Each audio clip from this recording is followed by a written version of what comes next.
श्रीगौरी वक्त्रपद्मार्का श्रीविघ्नेशा गजानना उत्तिष्ठ सुरसम्पूज्या त्रैलोक्यं पालनं कुरु श्रीगौरी वक्त्रपद्मार्का श्रीविघ्नेशा गजानना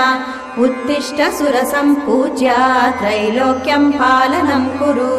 उत्तिष्ठोत्तिष्ठ हेरम्बा उत्तिष्ठ गणनायका